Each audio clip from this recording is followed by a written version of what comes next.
made lurid and untrue statements about the royal family, which fueled her paranoia and played on her concerns, and lied and used fictitious documents to get an interview with my mother. Recently, Prince William discovered something that rocked his world. He discovered a secret letter written by none other than King Charles while searching through royal archives. King Charles gave the palace instructions to keep Princess Diana's journal and videos away from the kids a few days after she passed away.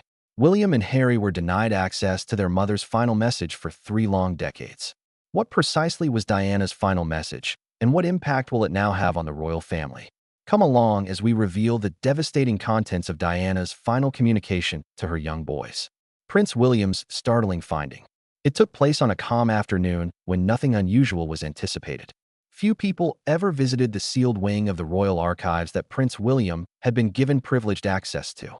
It seemed like just another ordinary visit at first. Like lost pieces of royal history, the chamber was crammed with stacks of letters, official documents, and private mementos. However, his palm came into contact with something thin, delicate, and strangely positioned as he rummaged through a stack of paperwork stored behind some old photo albums. Time had yellowed the envelope. The edges of the paper are fragile. He was drawn to something in the letter. He slowly opened it, thinking it might be a misfiled address note or a letter of condolence. You'll be shocked by what he discovered instead, though. William discovered something quite different. He recognized the handwriting. It belonged to his dad.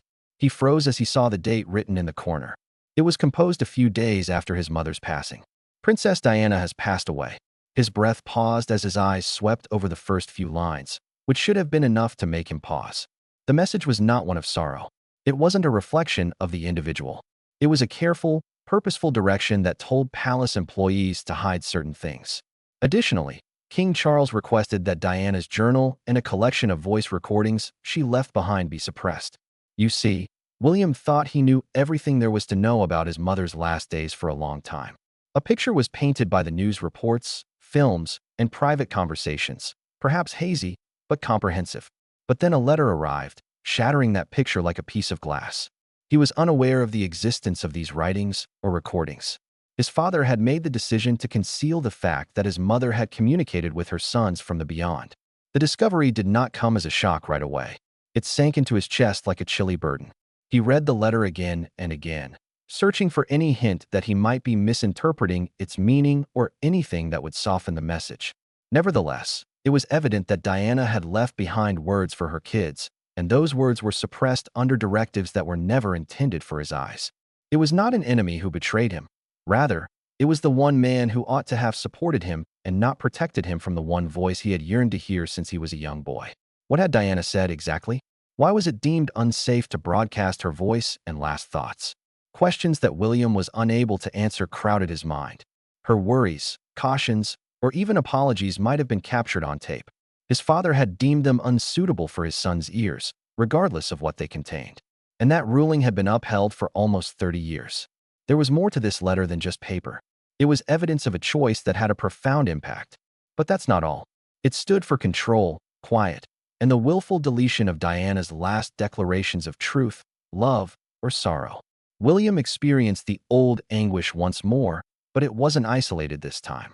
It arrived with hurt and perplexity, and the agonizing realization that his mother had been altered by the organization she had previously worked for and the man she had previously married, even in her final moments.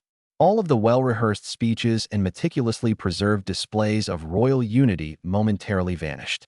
William was no longer a prince constrained by custom and obligation. He was merely a son, standing in a dusty room with proof that his mother had concealed her final desires from him. He reflected on all the occasions he had stood up for the crown and the costs incurred to preserve its reputation. He now pondered what had been given up in exchange.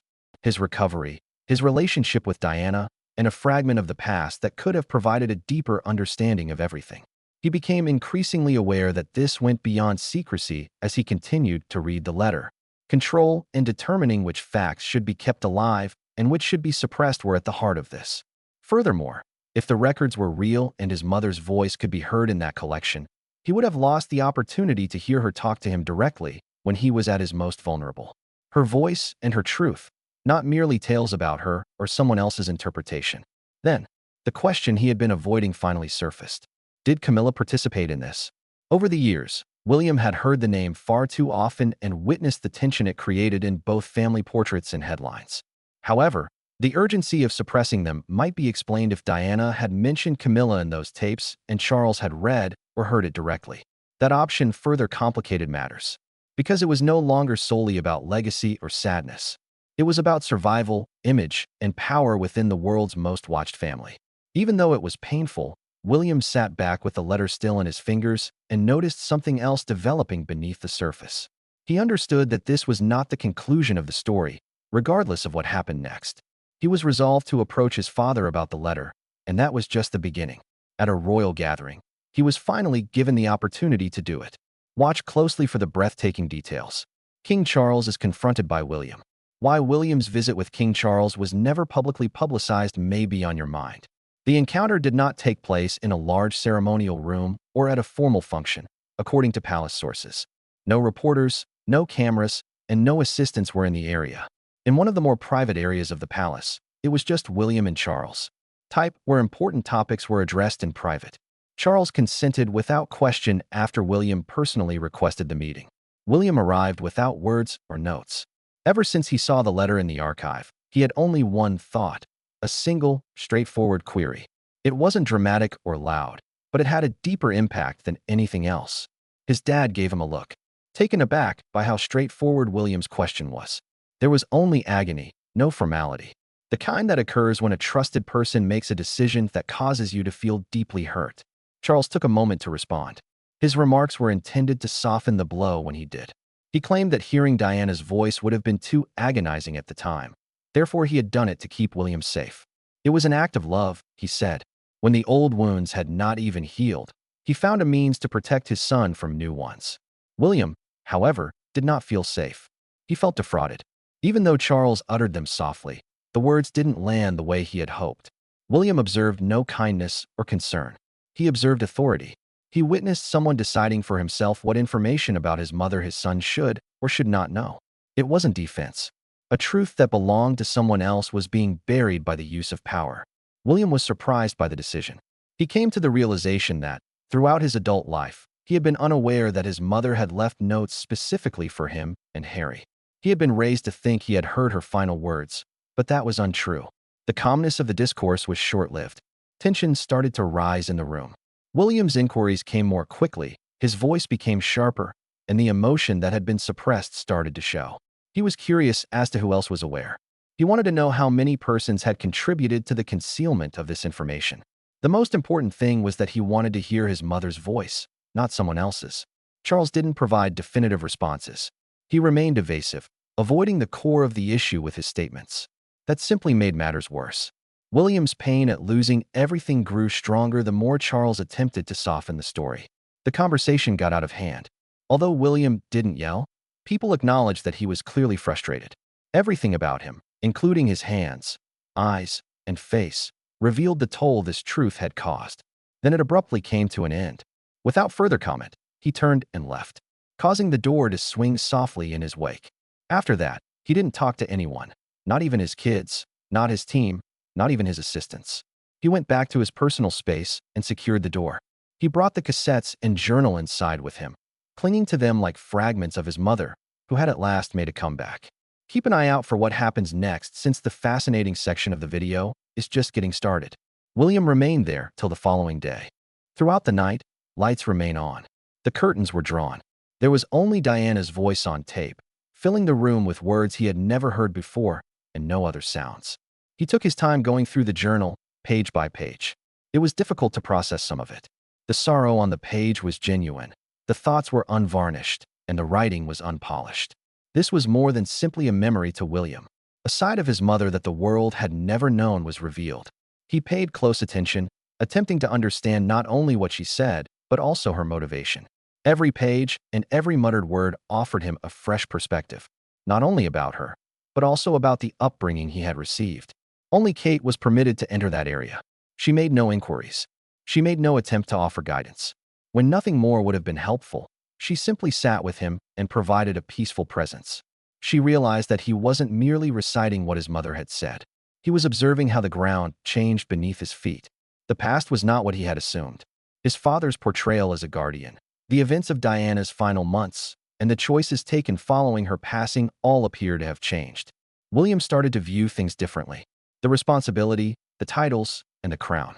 It didn't feel as clean as it used to. He had always understood that being a member of the royal family came with duty and pressure. However, he now had a clearer understanding. Beneath the public grins were decisions that influenced actual people's lives, including his own. And those decisions weren't always made with truth or love in mind. Some were created out of self-preservation, fear, and image. William was altered by this experience, yet he was not broken. He had just discovered that the system he had served his entire life had concealed something holy from him. He was no longer only a king in waiting. He was a son who had to make a choice that might potentially change his definition of the crown going forward. However, that raises another intriguing query. What is contained in Princess Diana's final writings and tapes? Get ready, because what we're going to share could completely change your perception of Princess Diana's final days. The final message from Princess Diana. Even though Diana had been gone for a long time, her voice resurfaced in that silent room with the old tapes and her journal entries. She didn't write her remarks for history books or the media. They were intended only for the two boys she loved, William and Harry. She feared that the crown would eventually swallow up the two sons. Sources close to William claim that Diana's voice was strong in addition to being emotional. It was full of cautions that she was not permitted to express aloud while she was still living, emotions that were too risky to express at the time, and aspirations that her sons would eventually realize the significance of the quiet. The fact that it felt so personal made it all hit even harder. They were unadulterated, unedited, and brimming with anguish and emotion. In times of extreme grief and terror, Diana had let her heart run wild. She had talked of the chilly walls of the palace, which used to feel more like a jail than a home, betrayal, and the crushing weight of loneliness. Her description of royal life deviated greatly from the idyllic vision that everyone had in mind. Her voice faltered as she described times on the tapes when she felt as though she was disappearing, removed not only from her marriage, but also from the future her sons would eventually inherit. Her words about Camilla were piercing and unforgiving. It was worry, not resentment. Diana was afraid that the lady who had previously been marginalized in her marriage would become powerful inside the monarchy. What sort of example would be set? She wondered. What message would be conveyed if those who assisted in breaking her were later rewarded by the same system that had initially shattered her? William was now unable to ignore the silent alarm that was ringing across time. But that's not all. There was something even more personal in the journal. Even though it was clumsy and emotional, her writing seemed like a mother-son exchange. She expressed her affection for them, her longing for them, and her fear that they would grow up without her supervision. She was afraid that public pressure and royal expectations would have a greater influence on them than truth and love. William lost control with a single, heartbreaking line. She recalled a promise he had given her as a young child, expressed through tears when she felt isolated. Something inside him broke when he read it again in her handwriting. Kate supported him the entire time, not attempting to make things better, but refusing to let him face it alone. She was upset at the decisions that had concealed these signals for so long, not with Diana.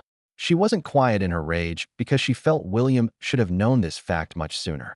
Instead of years of emptiness, it blazed with the heat of a wife seeing her husband fall apart beneath something that ought to have healed him. Kate was more than simply an emotional support system for William. No matter what happened next, she was prepared to shield him. The palace had previously learned, so that preparedness was required. The palace was abuzz with rumors that William was reviewing Diana's documents. Meetings behind Buckingham Palace's gates started almost immediately.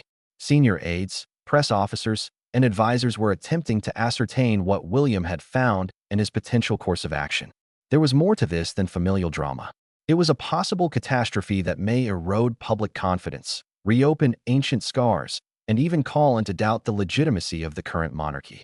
Plans for public relations were discarded, damage control techniques were examined, and media contacts were discreetly prepared for a change in tone. That didn't matter to William. Now, what Diana desired was what mattered to him. She also wanted to be heard by both of her sons. He made the call because of this. It wasn't lengthy or in-depth, but it was powerful enough to get Harry to pause what he was doing and pay attention. Something had changed, William informed him, and perhaps, just possibly, their mother could do something in death that no one could handle in life, returning them to a position of common purpose. The strongest voice resonating through the palace walls was Diana's, which had previously been muffled by those who dreaded it. She wasn't whispering, either. She was yelling. Now, everyone is wondering what will happen next. And that's our next destination. Hold on tight. William's choice and the public's response. Everything changed after the press learned of the reports. Among those who kept a close eye on royal news, it began as a whisper. Abruptly, the silence was broken. The discovery of Diana's private tapes was reported by a tabloid. Furthermore, they said that Prince William now possessed them. Headlines swept across continents in a matter of hours. And a few days later, everyone was talking about a voice they had long missed. Diana's name was no longer merely a recollection. There was a spark. Everyone was surprised by what transpired. A single phrase was appearing repeatedly on social media. Let's hear Diana out. It went beyond just a hashtag. It developed into a trend. Individuals from all across the world expressed their affection for her. They shared memories, drawings, phrases, and clips. Her tale resonated with new generations who had never met her in her lifetime. Diana was worthy of being heard.